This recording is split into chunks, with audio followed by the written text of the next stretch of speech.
Ladies and gentlemen, welcome to today's show. My name is Spencer Walsh. Thank you so much for joining us here today. We got a great one for you today, but first, we got to take a minute because it's been a while, but ladies and gentlemen, for the first time in around a year, Hidden History is back. That's right, ladies and gentlemen. First episode is out today.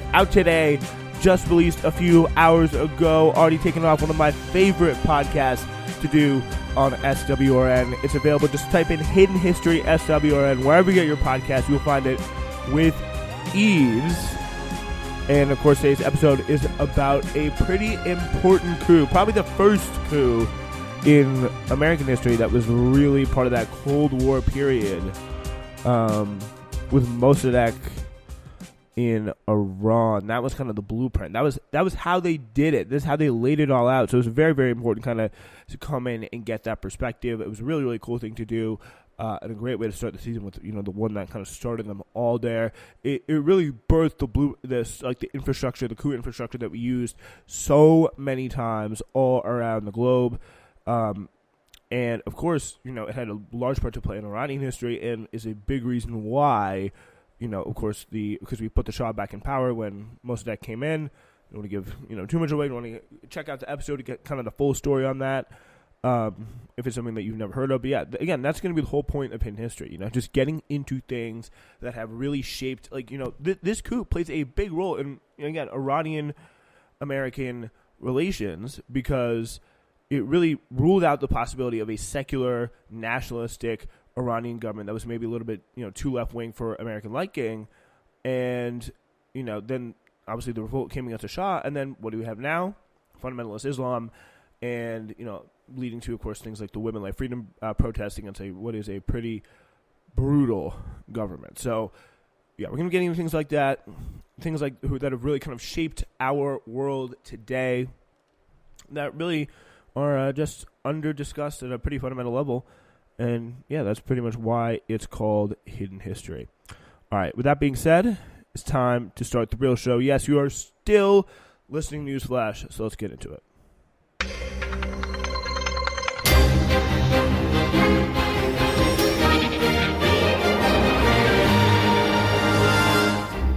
All right, ladies and gentlemen, we are absolutely jam-packed today on the show.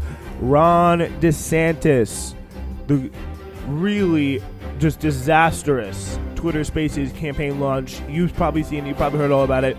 But if you have not, we'll get into it. We'll tell you what it means for the campaign. Can he still recover? How much of a big impact does this have? What is the road for him down the road?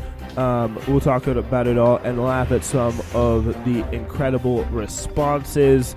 Because, I think a lot of people have heard, he did a pretty bad campaign launch, but they don't really know how bad it is. Meanwhile, in the White House, the GOP and Joe Biden are negotiating. Apparently, they are close to a deal to raise the debt limit and cut spending, cap on spending. That's going to be, definitely not ideal. We'll get into some of the big, but probably relatively pretty sellable. So we're going to get into some of the big contours of that. Also, the U.S. is unhappy that Mexico is spending money on its own citizens, according to leaked the Discord docs. This is what the Discord docs are showing. And we'll show you what Peter Thiel, Rachel Maddow, and Jamie Raskin, all this the progressive representative in Congress, they all have in common. It's going to be a pretty interesting one. And, you know what? They all went to a conference together. We'll tell you about that at the end of the show.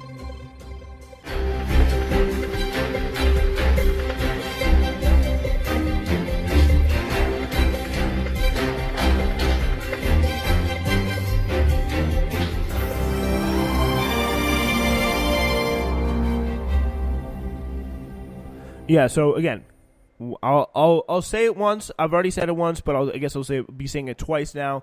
Hidden History out right now. Honestly, you can come back to this later. Go check out the Hidden History, and I think you will be satisfied with what you kind of get there. So I hope. But also, you know what? Actually, just keep listening to the show. Get to at least 10 minutes in. Maybe then you can go over. Anyway, but let's get into the start of our show today. And Ron DeSantis was really kind of a pretty big moment for him coming into the presidential race. It's something that really has been, he always kind of said it. He was going to announce after the Florida legislative session, give him some real time to build up a good resume of doing all, a quote-unquote good resume, but doing all the most crazy conservative stuff that he could possibly imagine, just from every possible angle, and you have that to point to when he gets in the race. But he really started to lose ground to Trump. He started to take hits on hits on hits, weeks of bad headlines, awful news cycles, just really nothing going for him fundamentally on that.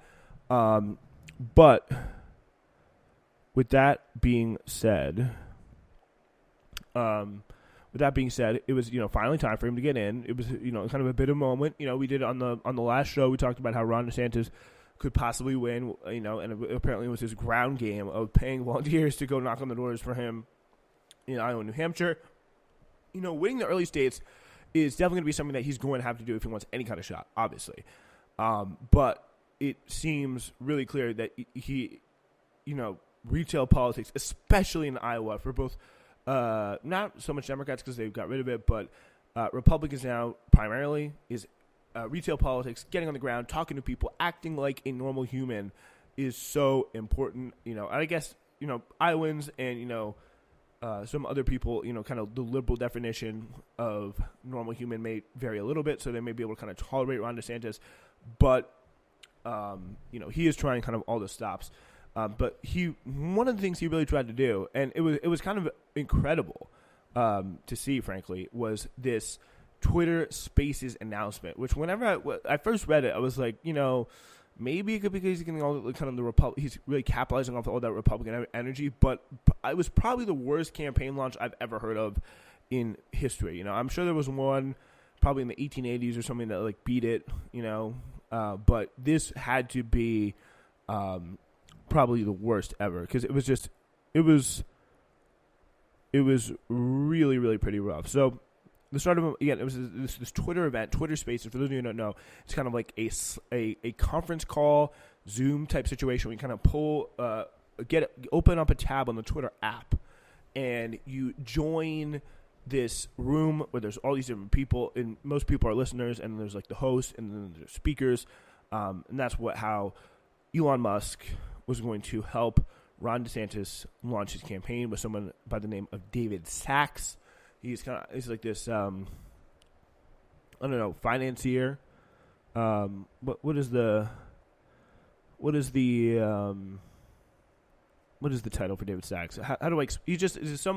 He's a very kind of Silicon Valley. I believe some type of lender who is very much a right wing kind of, very sketchy guy. Not somebody who you want to kind of be. He's entrepreneur, author, investor in internet technology firms, venture capital. That's what I wanted to say, but I wasn't quite sure, but he is somebody who, he's kind of best known for, demanding government bailouts when the Silicon Valley Bank crashed because he was deeply associated with it. He was somebody who's kind of the kind of, we need to stop the woke mob, kind of ex-liberal, just someone who is just incredibly annoying, but somehow was probably the least annoying person on that call. It was a very, very close race for number one. Let's get into this clip, this compilation of Media's Touch news. This kind of little compilation of the disastrous start to the campaign for Ron DeSantis. So this is kind of how it started. Went something like this. So you can kind of hear, this is the very beginning. And then this is happening because it appears David Sachs and Elon Musk, who are kind of best bros, they're apparently in the same room. They both had their mics on the same time. So they're whispering. They both had their mics on at the same time, and they're kind of whispering good afternoon, and echoing good evening, each other. It was good morning, muted. depending on wherever in the world you're joining us from. I'm broadcasting live from Twitter headquarters. It's David Sachs here. Elon is sitting next to me, and we want to welcome you to this historic Twitter Spaces event, and more broadly, a first in the history of social media. Tonight, I'm pleased to introduce two individuals who've done more to loosen the. And then it just cuts out. All right, sorry about that. We've got so many people here that I think we are kind of melting the servers. Which is a good sign. Again, at its highest point, it was only like 500,000. Introduce the folks in the room here. So it's safe to say we wouldn't be making history without the man sitting next to me, Elon Musk. His decision to purchase this platform last year to restore it to its original mission as a beacon for free speech, and even to expose Twitter's past complicity with a government censorship regime might have surprised many, but not those of us who've known and worked with Elon for nearly a quarter century. His commitment to freedom and his willingness to put his money where his mouth is upset the narrative control imposed on us by our government, elite institutions, and corporate media. So it's like, is Elon Musk running for president? It's like, what? Governor DeSantis first drew my attention and support when I saw how he responded to the COVID pandemic, and refused to believe what we now know. And then Ron DeSantis, as soon as he said that, just left the thing. Kind of goes on like this, and then so this was kind of the original 20-minute Twitter attempt, and DeSantis pops back on, but then they have to bail out of the space entirely, and a lot of it, especially early on, was just talking about, how good is Elon Musk for purchasing Twitter and just allowing this all to happen? It was like David Sachs, he got to Elon Musk first, and it was Ron DeSantis' campaign event. It was just, it was really, really bad. The app obviously crashed repeatedly as Twitter users tried to join the event. DeSantis was eventually able to speak about 20 minutes after the scheduled start, after Musk closed the initial Twitter Spaces event and started a second one on the app. The space attracted about 161,000 users, according to Twitter's public-facing data, as DeSantis read a short speech. So it was really kind of pretty. It was pretty incredible because he was just this supposed to be on the cuff event, because clearly what Elon Musk is going for, like this kind of a town square environment. Anyone can come in and ask a very powerful person questions, kind of pop in and say, we're in the global town square. You can ask any questions that you want. But it is like, it was very awkward when Ron DeSantis was like, I'm running for president to lead the great American comeback. It's, and then he just goes into essentially reading his ads out. It's kind of absolutely incredible. He just sounded so robotic, so like, so just completely, very, very he was just, he may as well have just been standing in front of a crowd.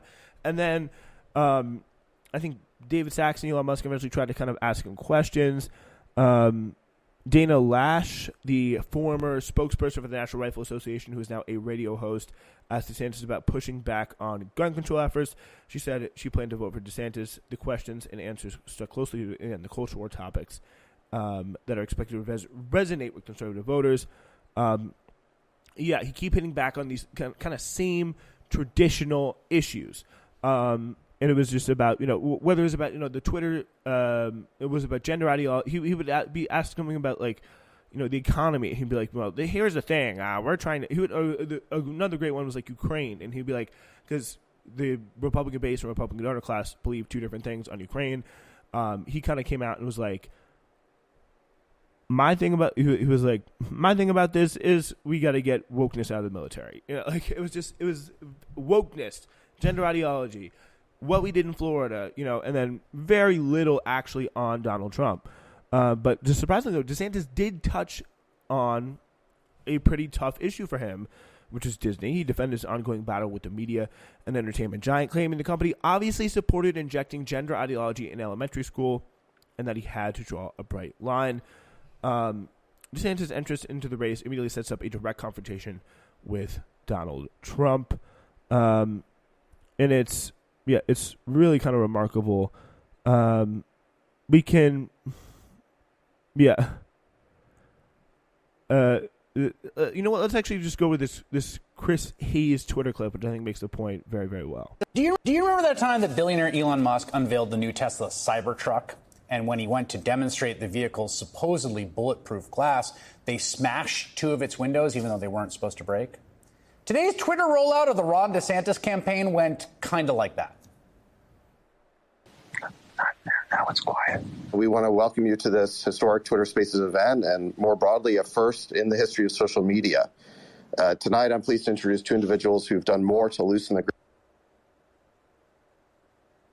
Sorry about that. We've got so many people here. So let's see. So we just keep crashing, huh?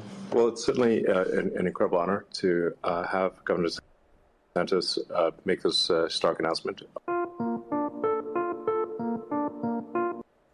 Yo, it was like 20 minutes of that.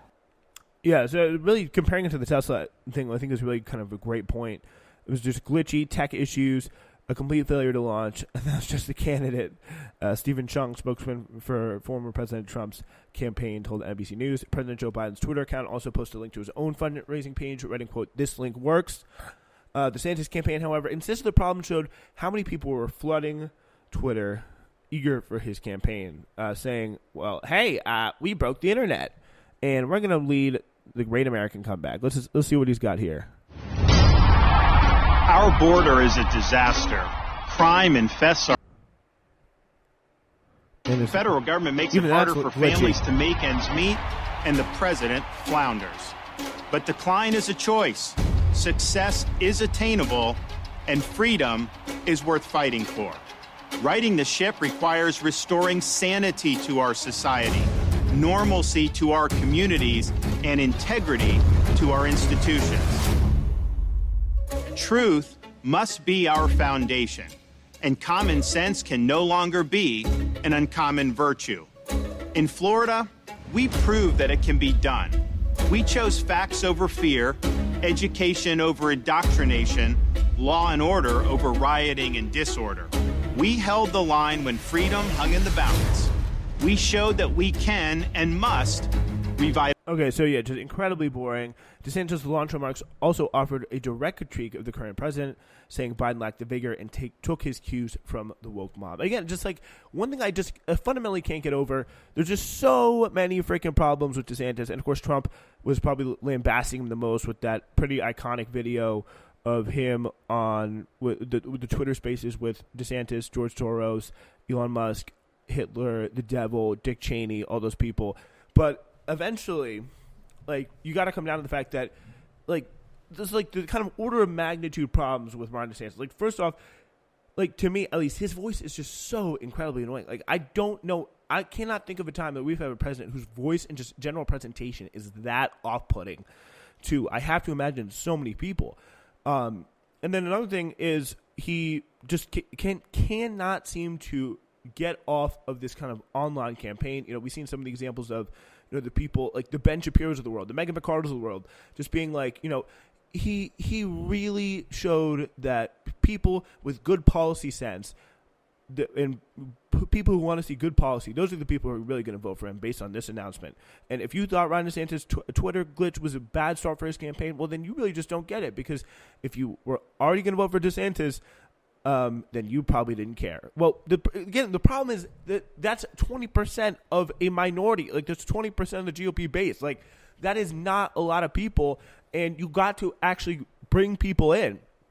And you can't do that by literally hosting your campaign launch event on an audio medium that is literally on the 7th most used, just parody site. The Twitter is known for being a site where people who are out of touch go to just kind of be amongst themselves. Like, he was opening his campaign to the media, not to the Republican base. And essentially, the media and the Republican base are probably the most diametrically opposed groups of people in American politics. And it's like, even then, he, even on the biggest moments, on the biggest stages, he was talking about gender ideology. He was talking about just stuff that literally nobody cares about. Absolutely nobody cares about. And the 2022 election proves that. The abortion situation, he talked, like, just passing all these things that just make him completely unelectable, even if they may help him a little bit with the Republican base. Like, it's just problem on top of problem, and if it's like almost if one problem is solved, then you got another problem to deal with, and each problem almost cancels each other out because they're almost insolvable. You know, again, it's really an incredible situation. Now, Anyway, let's talk to the state of the kind of global economy here.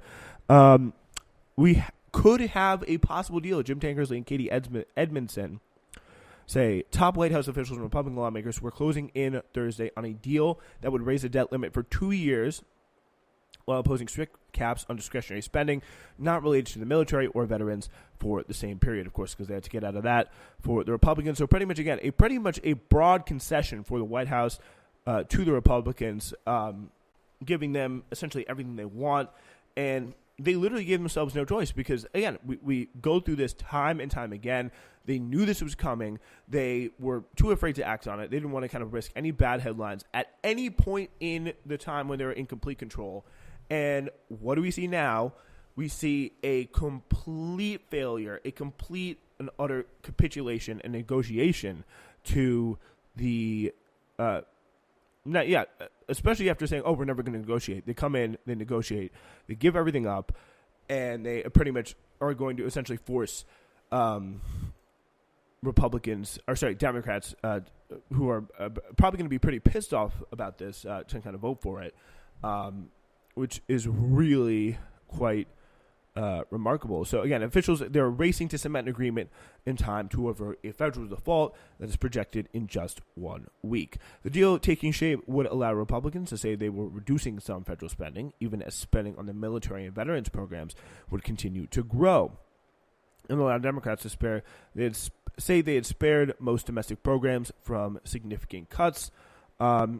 Negotiators from both sides were talking into the evening and drafting the first legislative text, though some details remained in flux, saying Kevin McCarthy said, we've been talking to the White House all day. We've been going back and forth, and it's not easy. It takes a while to make it happen, and we're working hard to make it happen. So again, essentially, can they do kind of a cross-party, kind of centrist coalition to get this through? It seems probable. So in exchange for hitting the debt limit, the deal wouldn't meet Republicans' demands to cut some federal spending, albeit with help of accounting maneuvers that would give both sides political cover for an agreement likely to be unpopular with large swaths of their base voters. Because there was a good portion of Republicans who are just like, don't make any deal ever. Let it all fall. Let it all go to waste. We don't want to make any deal. And it is very, very clear that they may not. The Republican defections on this deal may be even higher than the Democrat defections. So again, it would pose caps on discretionary spending for 2 years. Those caps would apply differently to spending on the military than to non-defense discretionary spending. So let's pull up some of these discretionary details. So the deal would roll back $10 billion of the $80 billion Congress approved last year for an IRS crackdown on high earners and corporations that evade taxes, though the provision was under discussion. And again, that's only going to hurt working class people, because when the IRS has less money, they go after working class people of all political stripes. They're just frankly not a powerful institution. Democrats have championed the initiative, and nonpartisan scorekeepers have said the funding would reduce the budget deficit by helping the government collect more tax revenue it is owed. But Republicans have denounced it, claiming falsely the money would be used to fund an army of auditors to go back after working people. The reason is, again, a complete lie, because when they have more auditors, they have more money. They could more successfully go after the rich who have all the money in the world. And again, it's complete just, you just can't do it. You can't enforce it. That's what all the Republicans like to say as they hide behind their piles of untaxable money. It's enough to drive you crazy. Again, so bottom line here is, again, caps on discretionary spending that is non-defense. And of course, we do want to look that out. What is, a example of a non-discretionary expense that is separate, but again, so let's just say this center on budget and policy priorities, non-defense discretionary spending, supporting key public services, education, public health, scientific research, infrastructure, national parks, forests, environmental protection, and some low-income assistance.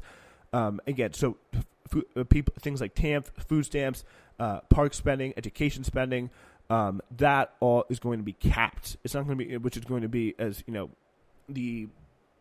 so that essentially means it's not going to be getting money that these programs, they're not going to be getting money that they expected to receive. As the deal stood on Thursday, the IRS money would essentially shift to non-defense discretionary spending, allowing Democrats to avoid further cuts in programs like education and environmental protection, according to people familiar with the deal. So that's actually kind of interesting there, that they're going to take, kind of cut it out, shift over from the IRS to take, I don't know how well that would really kind of cover up just, what is it, $10 million there, that they're just going to kind of cover out and cut out all the cuts that, again, it's kind of complicated because they're not technically cuts, but we're going to keep giving them money year over year over year. We're just not going to give them that, these programs. But would the IRS money be enough to cover that? I think that's kind of details that remain to be seen because, again, we do not know the full amount of details. But it does seem like it's going to be an interesting deal. This will definitely have to be kind of turned over more in the next few days. And it's going to be very interesting to see the progressive response. Will they put up any kind of a fight, or will they, again, cape for the deal and be Biden's best surrogates yet again?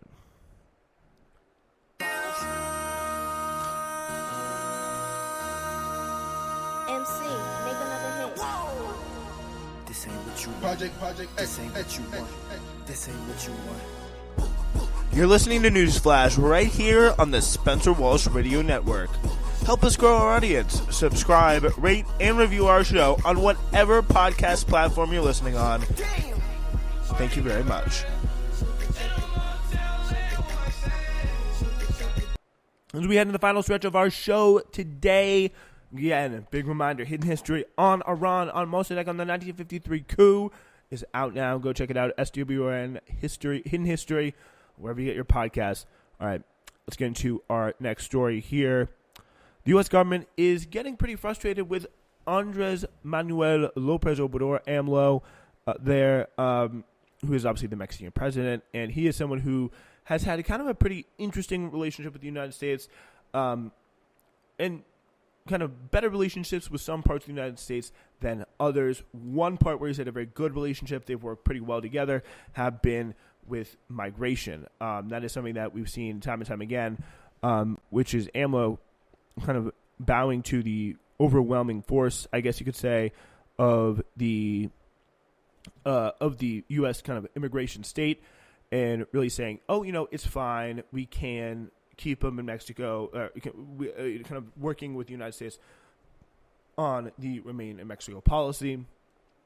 That was definitely something that the United States was very, very happy about. But when it comes to domestic, when it comes to social programs, they are slightly less. This is in the Intercept here, a part of a cache of classified intelligence records that were leaked. Just to fully backtrack, our Elon Musk reporting was from the Hidden History.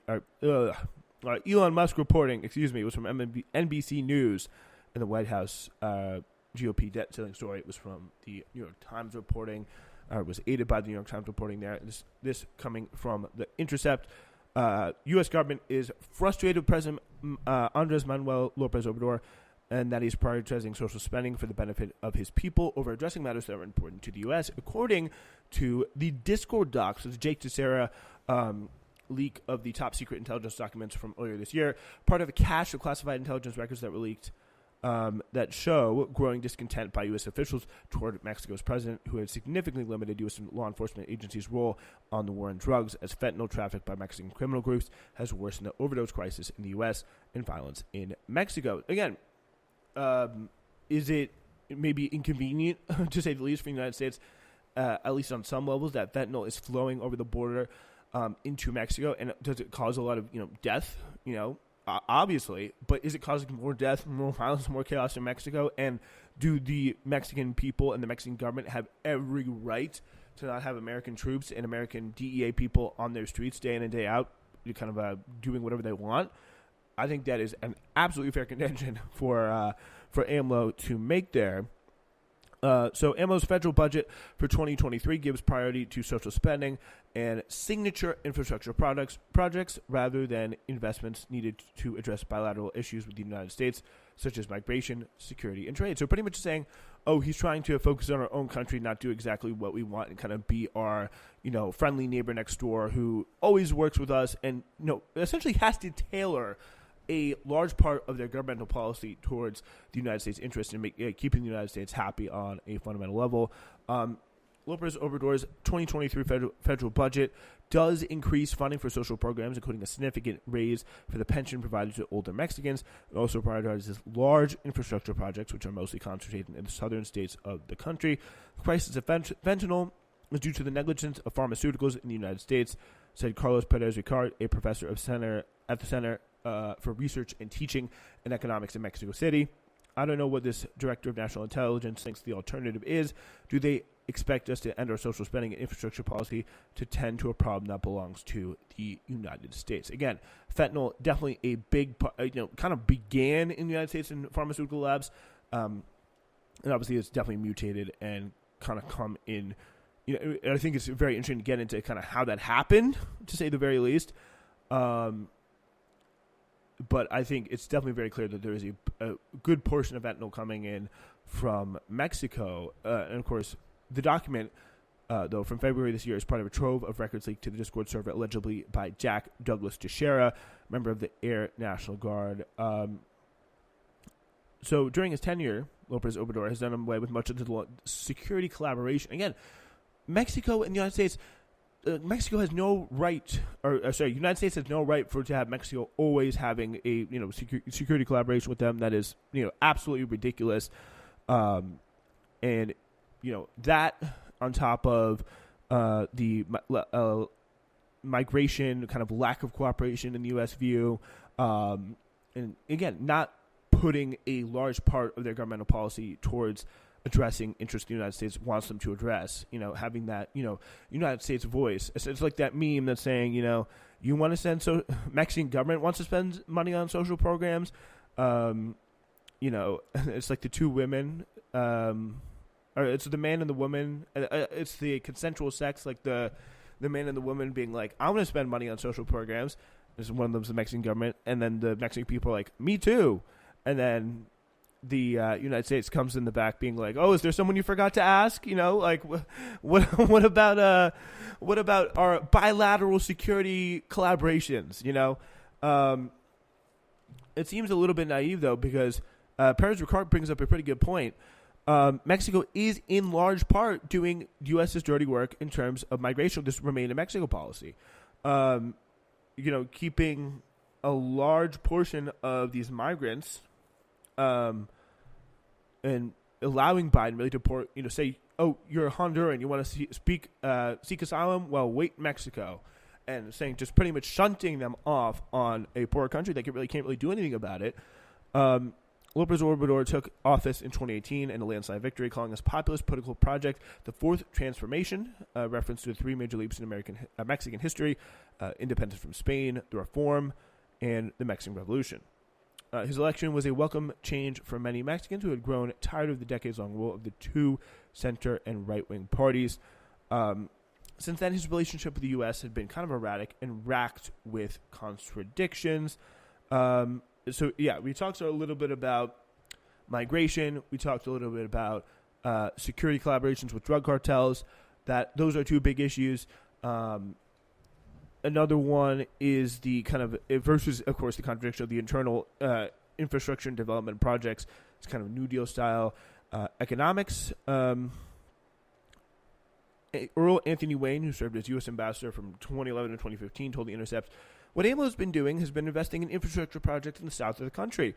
That's less a priority for us because we trade mostly with the center and northern parts of the country where the productive enterprises are. So again, the United States is like, why build any other productive enterprise in parts of your country? Why not try and develop the South when we already have good spots we can do business with? You don't need to do any more. It's all good. Focus on making the parts that we already like even better. Again, just complete total imperialism, and also the fact that they're trying to nationalize their lithium mines. That's going to be another big deal and a huge part of this upcoming, fight with China over green resources and things like that.